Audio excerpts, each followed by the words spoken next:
Biggest thing we're going to talk about is a creative space that deals with civic engagement. So, when it comes to civic engagement, I'm going to take something particular, even though it's not going to deal with what we talk about as far as writing, but it deals with something that a lot of us see every day. So, how many of y'all, I'm pretty sure everybody's seen it at one point, show of hands, how many of y'all seen comedy specials? Like stand-up comedy? Everybody, right? For the most part? So, honest question, have you ever heard a joke or a few jokes that make you feel uncomfortable when you hear them? Kind of, no, maybe, depending on the approach, right? So the good thing about art is that art is subjected to the listener, to the hearer, or even to the writer as far as what they write. And even though some jokes may seem distasteful to a lot of people, other folks don't see it as a bad thing, but the common denominator in both statements is one, that they're right, but two, the main thing it does is start the conversation. So you have people of different backgrounds, different ethnicities, different social classes that may see one particular joke as two different things, but at least it starts that conversation. Because while some people feel that it should have never been done in the first place, it never been said, other folks say that it shouldn't be taken as serious because at the end of the day it's a joke. And as with comedians, what comedians do is that they're just trying to do something in order to break that mold or that wall that everybody has. Especially in this time and age, if you go back to the early 70s when you have like Richard Pryor, George Carlin, or any of those comedians, they're always saying these things. Back then it wasn't so much of a big issue as of now because the new generation we live in, everything is so politically correct that everybody has a new standard of how they see things and want to hold people accountable. A lot of people are basically walking on eggshells, which there's nothing wrong with that, but it starts what's known as civic engagement. So what we're going to talk about is the world as a creative space. So that's using the arts as a way to create a space for civic engagement. Everybody still with me so far? All right, let's go to the next slide. So, ma'am right here. So, your own words, what do you feel that civic engagement is? You got to look at I'm really looking at that. Civic engagement is being involved as a citizen for any community. Okay, nothing wrong with that. What do you feel civic engagement is in your own words? Being involved in the community, I guess, or with one another. Maybe a personal connection. All right, let's do one more. Sir, to the back. So what do you feel in your own words what civic engagement is?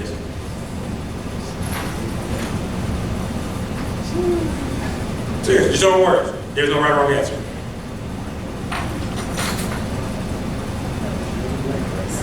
Not a problem.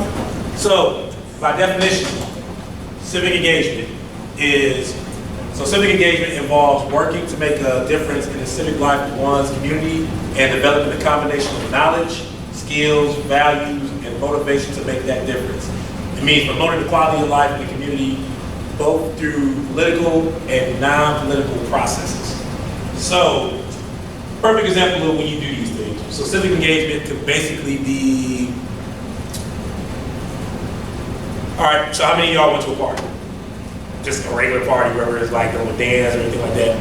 Have you ever find yourself like stepping out of that party scene just for a second, talking with somebody, and then a topic comes up, and then y'all begin to engage each other? And sometimes it can be about having fun, it can be about a song, or it can be about something that's going on in the world today, but you take 10 to 15 minutes and you don't even realize that you're talking about something. It may not seem like much, but at that time you're actively, civically engaging with someone because you're taking a whole process, which is talking about the community, and you're developing a combination of knowledge, skills, and values. So I brought up something dealing with, for example, if you ever go to a Comic-Con event, or just be around anybody that talks about anime or cartoons or anything like that, you can bring up the topic of Naruto or say something about a particular scene that happens in there, yet someone will derive from it and say, well, I don't know about Naruto because I feel like this particular character is stronger than this person. And then y'all have what's known as a debate about that particular thing, but y'all using the common knowledge to talk about that one thing.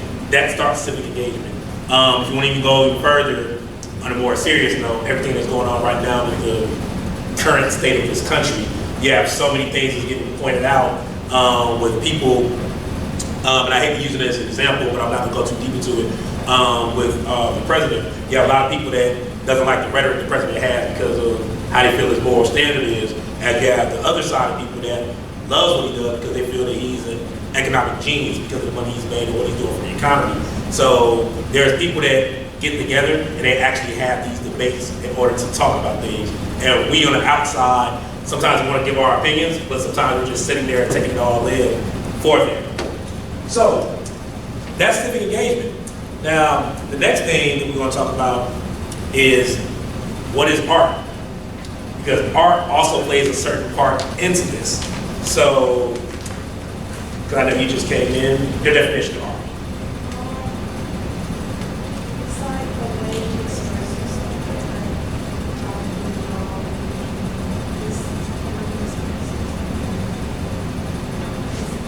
Okay, there's nothing wrong. That's the right answer. There's nothing wrong with the answer. Like, when you say your answer, feel confident in it. Trust me, you're not getting graded. What about you right there in Porter, man? What do you feel art is? A creation that expresses some kind of emotion. Nice. I like these answers. I like that. So, art, the expression or application of human creative skill and imagination. Also, the various branches of creative activities such as painting, music, literature, and dance. So, I'll give y'all an example of art and another way how art goes into like what we just talked about, civic engagement. Who's familiar with who George A. Romero is? Nobody? Not a problem. Who's familiar with Night of the Living Dead? Yeah. Return of like Night of the Living Dead, all those movies of the Living Dead. Okay, so I'm about to break down Night of the Living Dead for you. The classic movie. Basically, a couple goes into like the graveyard. This is the old black and white version. And then the guy says they're coming to get you. Zombies come up, they rise from the dead, they attack the woman escapes, they go into this house. It's full of people. The protagonist is this black male that's in the movie, who literally, when it comes to the end of the movie, he's the last one left. When the cops come in, a lot of people took the perception of they feel that the black male who was last left when he got up was a zombie. They shot him and then they burned him with the rest of the bodies. Painted that picture, right? Everybody see that picture. Now, this is how you flip it. George A. Romero says that most of the time when you make these movies based on the dead, he's always making some political statement. What a lot of people didn't pay attention to is that how the African-American male in the movie, he was the only African-American male, was the person that was making the most sense in the movie. But because all the people that was around him saw he was an African-American male, they felt he didn't know what he was talking about. Everything he said didn't make no sense. They felt that they could do everything better than him. Yet he was the only one to survive. And then at the end, when he was the only one to survive, the cops still shot him. Didn't ask any questions, but shot him. So what he was basically trying to point out in that movie was that no matter what was going on at that time, the world would always see a black male as a threat, regardless of the situation that was happening. Using that movie for civic engagement, but he brought it in and showed you the horrors of what's actually going on in the world, not only for the sense of a zombie, but the horrors when you see racism as it is. If you take any other movie, what's it called? Dawn of the Dead, I believe it was Dawn of the Dead, where they were in the mall the whole time. His whole thing was, yeah, you have zombies, but now he's basing it on how America looks at consumerism. Because as an American in this country, one of the main things we always see, we see something on TV or see something in advertisement. Like if you go on social media, if you notice nowadays, when you're scrolling through your social media feeds, something always comes up that deals with maybe something you like a ad dealing with a particular set of clothing, a concert that may come up with an artist or something that addresses something you may see that you want to buy. So he placed all these people in a wall just so that way he can show you that they're stuck around consumerism and they can't get away from it. So things like that is always subjective when you see it, and when you see the arts as what they are, you're combining so many things. So, with that being said, how do you create the perfect mesh? So, as you all know, we're not talking about movies in here. We're not talking about music, even though some music talks about the same thing. We're talking about writing. But we can also bring in music too. So, how do you create the perfect mesh of civic engagement and the arts? Anybody want to take a stab? Yeah. I think graffiti is a really good way to engage in civic engagement and the arts, because graffiti is just out there on the wall when you're driving past political things, I guess, or like things to do with race, color, gender, like gender equality, and all that stuff. Gotcha. Anybody else? All right. So I like what you just said. I'm going to tie it into what's about to get ready to pop up. So you create the perfect mesh. One of the best ways to create a space where civic engagement and artistry exist, believe it or not, is an open mic. Now, before we get to an open mic, reason I like when you said graffiti, because if you come to some of the open mics nowadays, especially in areas where it's very eclectic, you have a lot of people that go to the open mic, but sometimes you see people that's actually doing paintings or anything of the sort to mesh with that. And most of the time they're doing live paintings just to go along with the theme for the night. Because sometimes we have an open mic, you have random people going up there talking about different things, but the artist is taking in so much that he's creating the perfect canvas for that night. So you saying graffiti, I actually seen somebody do that one time at an open mic that dealt with, it was a night themed about Black Lives Matter. And everything that goes with that. And while listening to all the poems, they were literally spray painting everything on the canvas they got and turned it into something beautiful. So, open mic. So, anybody want to tell me what open mic is?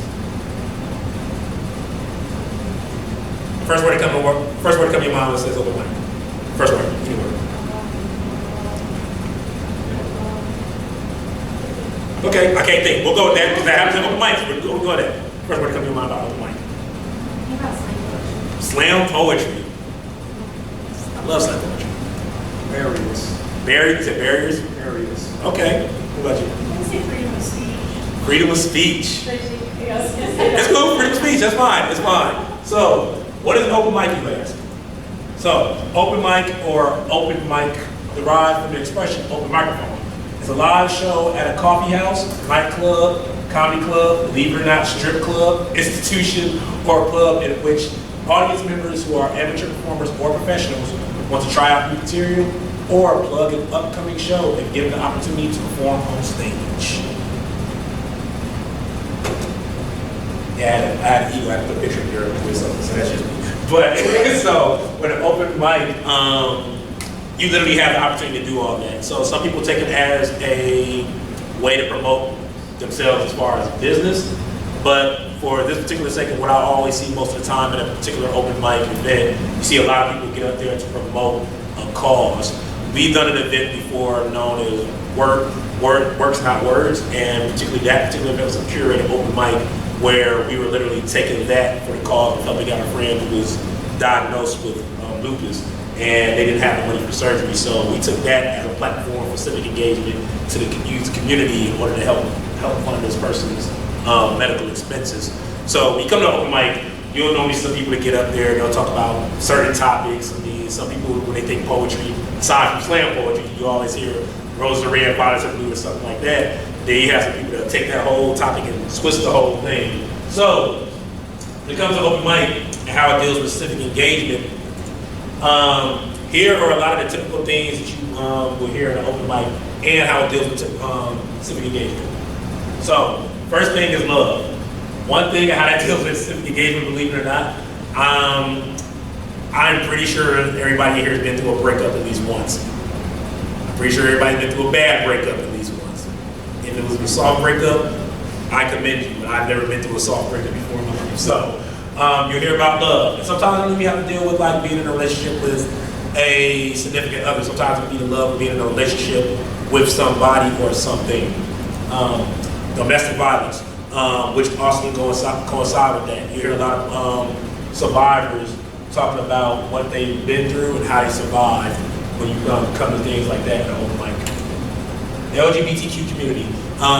This has been one of the main things that's been coming up lately at a lot of the open mics that's been going on as it deals with civic engagement, because they're seen and they are considered a minority group now, unfortunately, because they're different. And when you're different, it's always you're a minority of what the major mainstay sees. So a lot of people that's dealing with going through, especially the LGBTQ community, those are some of the things you hear about at open mics as it deals with civic engagement. Also, social injustice. It goes without saying all the stuff that's been going on TV that you all see all the time, especially with one of the recent scenarios of the woman who was a cop that went to the wrong apartment and literally kicked out the door and shot somebody and tried to say it was her apartment. She didn't know it was her apartment, even though she stayed on the 3rd floor and she was on the 2nd. And that happened. So we deal with social injustice and everything that goes on with that.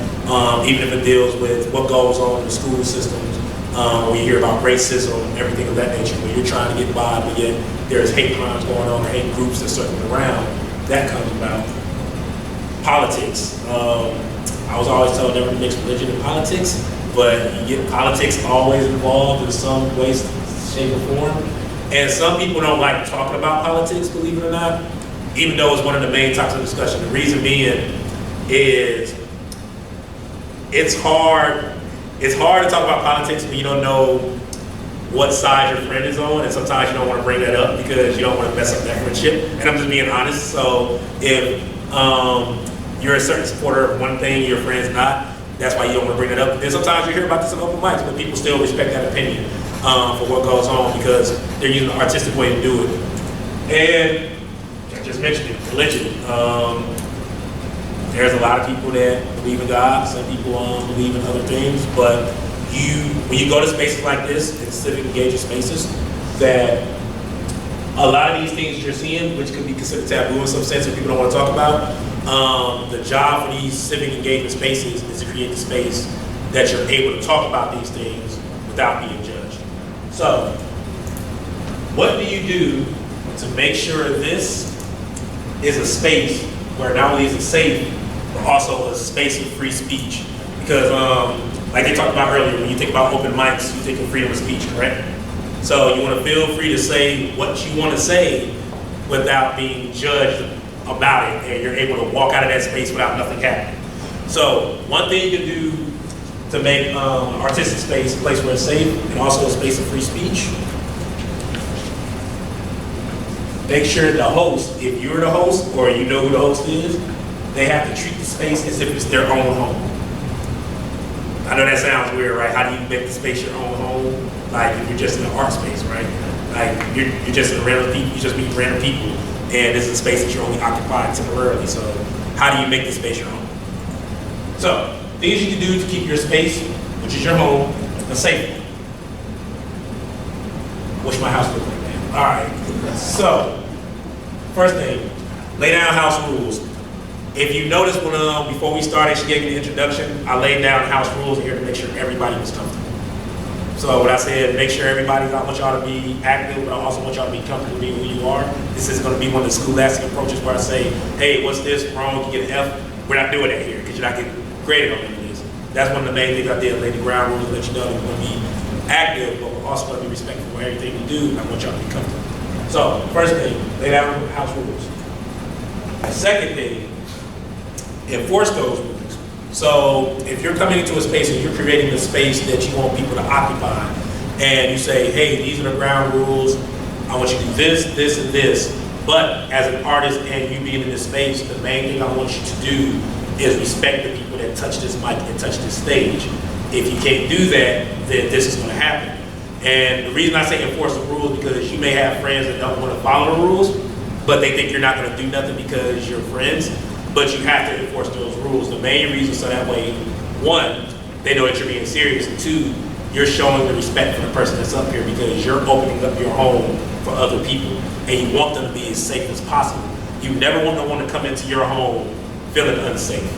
You never want that to happen. So, me coming to the University of Mount Olive, the people here made sure the space that I occupy today is going to be one of the safest spaces ever when I was talking. And I felt that as soon as I came in here. I didn't feel weird about it. Just like when, I hate to use for example, a young lady came in here with a friend earlier, and they were looking to see what was going on first. And I mean, I understand that because when you come to a space and don't know what's going on, first thing you're gonna do is look around and try to fill out your boundaries. But I made sure to try to break that wall down so that way she enjoyed herself, which I hope you are, by the way. So, enforce your rules. Last thing, check on all your guests. Now, what I mean by check on all your guests, if for any reason you feel that someone is uncomfortable with anything going on and you see it in their face, find a way to reach out to that person even while the event's going on, see if they're okay, let them know what's going on. If they tell you that they didn't appreciate what somebody said or something about this particular thing, then you can pull that person aside and say, hey, just want to let you know, if you're coming back to this particular place, I need you to tone that down again because you're making people uncomfortable. And sometimes you'll know if the group is uncomfortable if you're seeing someone saying something and everybody is sitting in the back looking disgusted, or they're cringing because someone said something that either made their stomach turn or just was very disrespectful. Like, if this was an event based on Christian poetry or religious poetry, and all you want to do is talk about poems that uplift each other in a religious sense, but yet somebody comes to here and they start talking about atheism, being an atheist and how they don't believe in God, then you know there's a problem. You know you have to tell that person, hey, you know what this event's about, I need you to leave. And then if when that person leaves, you check on everybody in the room. Even if you have somebody that's like filming the event, they still a guest because they're helping you out. Check on them, see if they need water, see if your guests need water. But the main thing you want to do is make sure everybody is comfortable in that space. Does anybody have any questions so far? All right. So remember, when it comes to things, you check on your home, make sure your home's a safe one. You're going to lay down your house rules, you're going to enforce your rules, and you're going to check on all of your guests. So, how do I know that all this is possible? A lot of this stuff sounds good, but I'm pretty sure y'all want maybe a little bit of evidence. Like, how do I know, from a standpoint of me being up here, how do I know these spaces in the arts community that either A, is very fruitful, and B, deals with civic engagement and stays healthy? How do I know it's possible? Correct? Because it sounds good me being up here, but I may not even know what I'm talking about. So how do I know it's possible? I'll show y'all something. So I was talking with a lady in the back about this not too long ago. So I want y'all to check this out. So this right here is a flyer for an event I do in Fayetteville, and on Friday, which is tomorrow, we celebrate 8 years of doing it. The event is known as Versus Open Mic and Discussion. So Versus is an open mic / discussion event that combines a poetry open mic with a town hall style open discussion that deals with what's going on in the world today.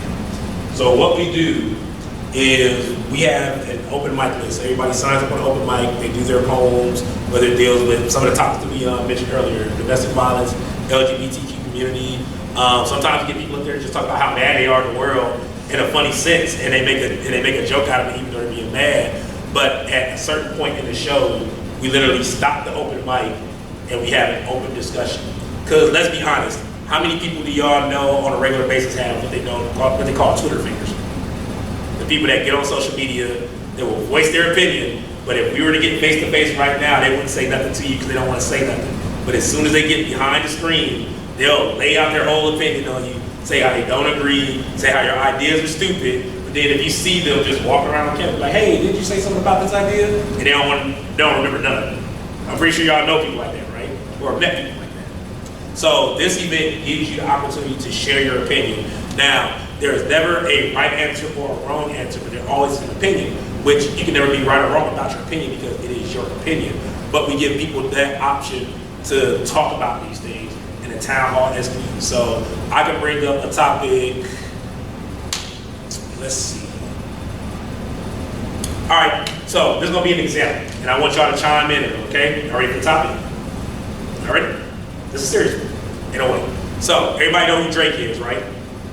Drake, musician, best I ever had, all that stuff. Okay, so Drake's father went on social media recently, and he did this social media blast on how Drake is always depicting him as an absentee father in his songs, and he's always been there for his dad. So when his dad always been there for him. So when the dad actually reached out to Drake about why he always called him an absentee father, when Drake knows he's always been there, Drake replied saying, "Dad, don't get upset. It's just business, and this helps sell records."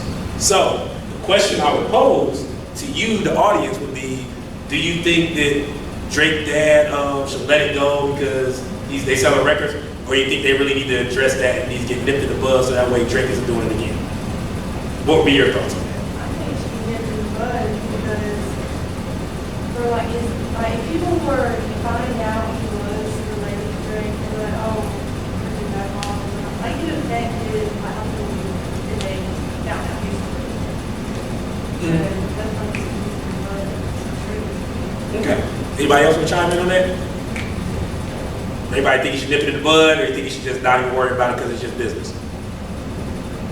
Well, if it's art, it should be honest. Mm-hmm. And so, as a writer, if you're writing about other people, there's always a fine line of offending someone. So if you write about family or people you know well, they may not like that. You don't have to ask their permission. But if you're going to write about them, it's pretty much a kind of standard that you are going to be accurate. It's your perception that's true, but if there's evidence that exists elsewhere that what you're saying is not accurate, then that could plummet record sales. Exactly. So the crazy thing about Drake being Drake is that if you go to any of the times he's actually won awards, he's either had his dad on stage with him or had his dad in the audience giving him praise. But yet on every record he makes, he says his dad was an absentee father and was never there. I really disagree with that in general, just due to the fact that the thing about art is that you're doing it to connect with people, and the reason he's selling records is because the millions of people with actual absentee fathers relate to that feeling. And I don't listen to his music, so I don't know, but like to think that people are relating with him and they think that he understands what they're going through and he actually doesn't is kind of, I think that's dishonest. Gotcha. You got something you want to say? Yeah, no, I agree.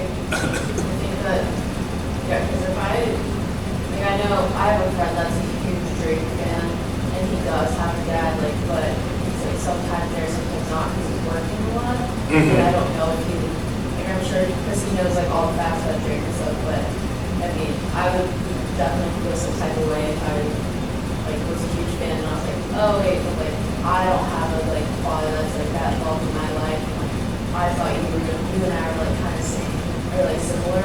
I feel probably mad about it. Just because, oh, you're lying to me. Good. So stuff like that. So you see how we just took a platform, right, and did a whole open discussion on something's going on, how everybody had an opinion to it, and everybody either agreed or they disagreed to an extent. So the funny thing about Drake too, Drake doesn't really write all his music. That's a whole other discussion. So another event that we actually do too is this. So in 2013, I was part of a group that established now what's known as the Southeast Regional North Carolina Poetry Festival. So it started off with a 2-day event. Now it's going into a 4-day festival in itself in Fayetteville, North Carolina, that happens every April during National Poetry Month. So, just like I stated, National is a poetry festival that goes for 4 days, showcases poetry that spans over many demographics and cultures. Now, the reason I made sure I put demographics and cultures is because on one day we have an event that we do what's known as an LGBTQ open mic, because in the city of Fayetteville, especially in the last recent 2 years, we had a group that just started up called Fayetteville Pride. And one of the biggest things that when you go to cities, you never have an event or anything unless it's a festival, unfortunately, that will cater to the needs and the artistic expression of anybody within that demographic. So last year we decided that for our festival, we wanted to do it, and it was a great response. We ended up bringing out 60 people for the event. Maybe 6 of them was 6 or 7 people performers. Everybody else was there to watch because they had that platform to do so. Because when you see an event like that, LGBTQ open mic, you already know, one, what it's going to deal with, the demographic. 2, they now have a space where they can go to because they feel that in certain spaces they can't go artistically somewhere to say how they feel because they feel that everything is heterosexual all the time. You can't talk about these things. Another thing is a bit known as a nerd slam. I take pride in hosting this thing called Nerd Slam. One, because as a black male, for me, I get upset personally when people see me and they already have a perception of what things I should like.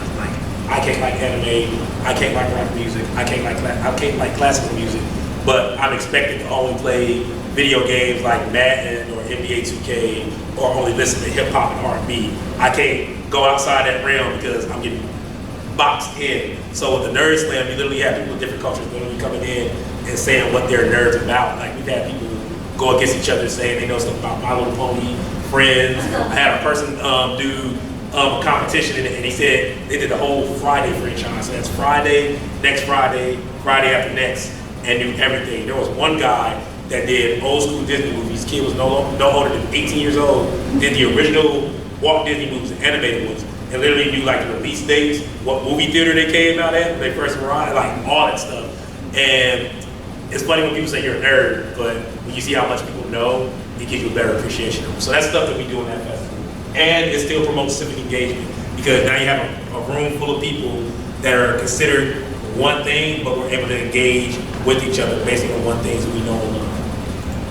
So, in closing, when we're talking about civic engagement and within the arts, the one thing you always want to do in order to have places like these exist, always remember it takes a few things to make that happen. One, the passion to want to do it. So if you know you're passionate about wanting to create a space where you have your art involved and you want to have the open dialogue to do so, if you have that passion, that's the start. The will to do it. The will to do it is basically putting the plan together. Like, who can I get with? Or you can do it by yourself. I always recommend getting a team together of like-minded individuals, because once you're a team, you have more of a push to make it happen. So that's like putting the plan together in order to make it happen, how you want to see that vision open up and everything you want to see come from it. And then just literally making it happen.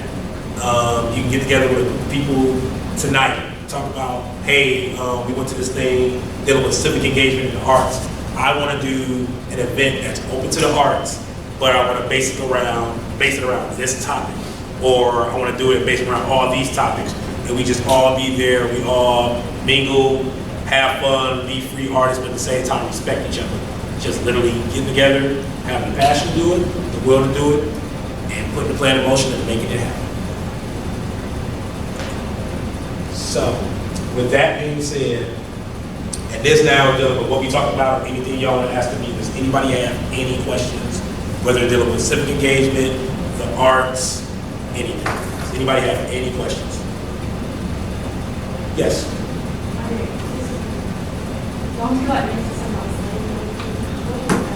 Okay, no, it's good. So, and I'm glad you talked about it, because it helps me go into the goods and bads of slam poetry now. So, slam poetry was invented by a construction worker in Chicago, like around the early 80s. And it was basically supposed to have been a jab to the face for people that talks about poetry, how it's not dramatic. So he did this whole thing with you compare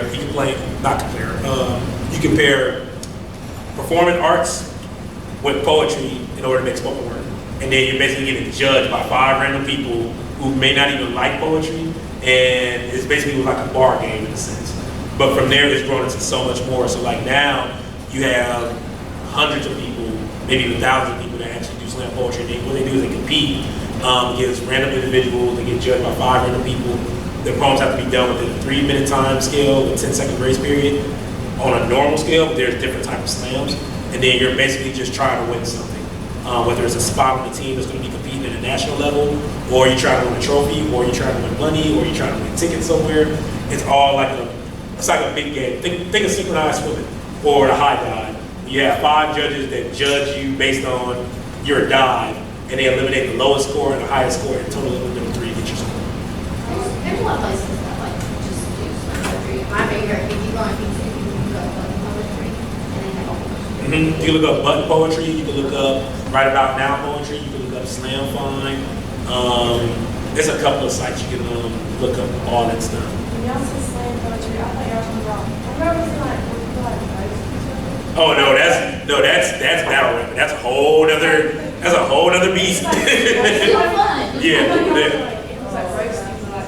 Yeah, that's battle rapping. That's a whole other beast, like in itself. Sometimes that they fights. So, but that's what slam poetry is. Now, what's happened lately with slam is that there are some people that are the different approaches now. So some people do what's known as head-to-head slams now, which is something like what you were talking about, but it's just them doing poem against poem, getting judged, whoever gets the high score wins. So it can be my poetry against your poetry, and it's a one-on-one battle.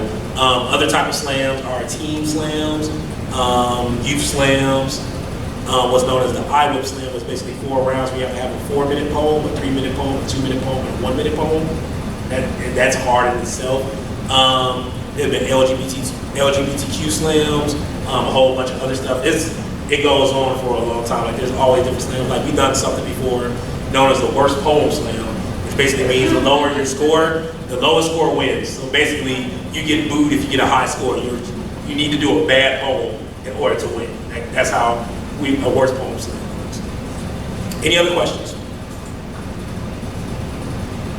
I actually have one. So, Yes. have you gotten? I've attended the Southeastern the Poetry Festival when you were at Methodist. This was quite a few years back, and so there were a lot of high school students in attendance at that one. So, have you gotten any feedback from some of those young folks of how you may have, how much it means to them that they have space? Yes. As part of your.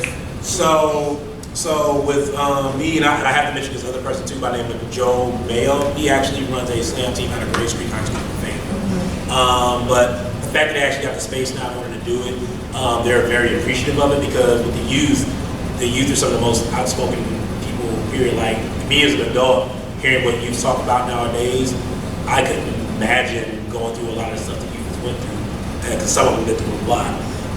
But they're definitely thankful for the space. And it's funny you mentioned that because one of the youth that has come through actually slammed on my slam team this year as part of my team. He's actually in the UNC Charlotte now. So, but yeah, definitely. I think anytime you give the youth or any youth a space where they can be free without being judged, they can say what they literally want to say, I think it makes all the difference in the world. No problem. Any other questions? All right. So if you guys want to follow me on anything I'm doing on social media, that's my contact info. So on Twitter and Instagram, you can follow me at ELJA Poetry. That's ELJA Poetry. On Facebook, you can just type in LJ Bowens.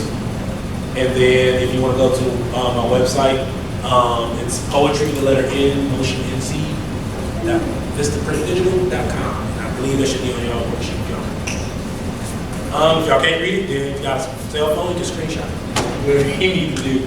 Other than that, guys, that concludes our first block of this 3-hour day. Thank y'all so much, and I definitely appreciate you.